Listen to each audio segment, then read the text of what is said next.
ఆంధ్రప్రదేశ్ ప్రభుత్వం బడ్జెట్లో పథకాలకు నిధులు కేటాయించింది. ఈ మేరకు విద్యాశాఖకు సంబంధించి పథకాలకు నిధులు ఇచ్చారు. సూపర్ 6 లో భాగంగా ఎన్నికల సమయంలో ఇచ్చిన హామీల్లో కీలకమైనది తల్లికి వందనం. ప్రభుత్వ, ఎయిడెడ్, ప్రైవేట్ కళాశాలల్లో చదువుతున్న పేద విద్యార్థులకు 15,000 రూపాయల చొప్పున అందిస్తామని కూటమి తెలిపింది. ఆ హామీ అమలు దిశగా ప్రస్తుత ఏడాది నుంచే ఈ పథకాన్ని అమలు చేయనుంది.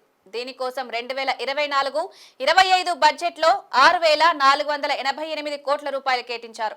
కాకపోతే ఈ పథకానికి సంబంధించిన విధి విధానాలను ప్రభుత్వం ప్రకటించాల్సి ఉంది.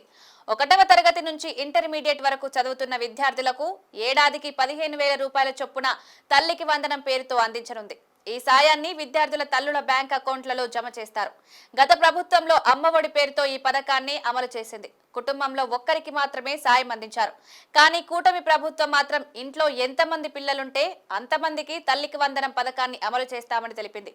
ఈ మేరకు నిధుల కేటాయించింది. తల్లికి వందనం పథకానికి సంబంధించి నిధులను కూటమి ప్రభుత్వం BC, EWS, minority, SC, ST సంక్షేమ శాఖల వారీగా 4,213.52 కోట్ల రూపాయలు కేటాయించింది.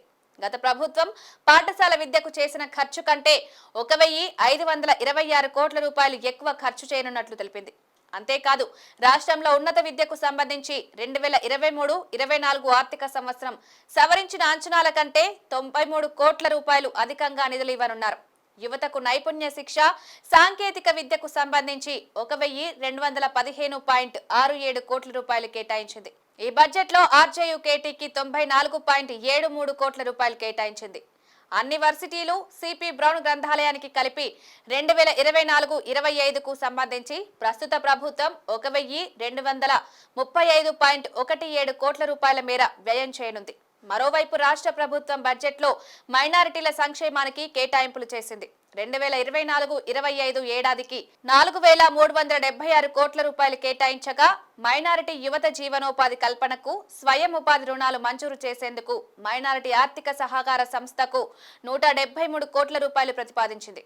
అంతేకాదు కేంద్ర పథకమైన ప్రధానమంత్రి జన్ వికాస్ కార్యక్రమం కింద స్కూల్స్, హాస్టల్స్, అంగన్వాడీ కేంద్రాలు, ఐటీఐ, పాలిటెక్నిక్ కళాశాలలు నిర్మించనున్నారు.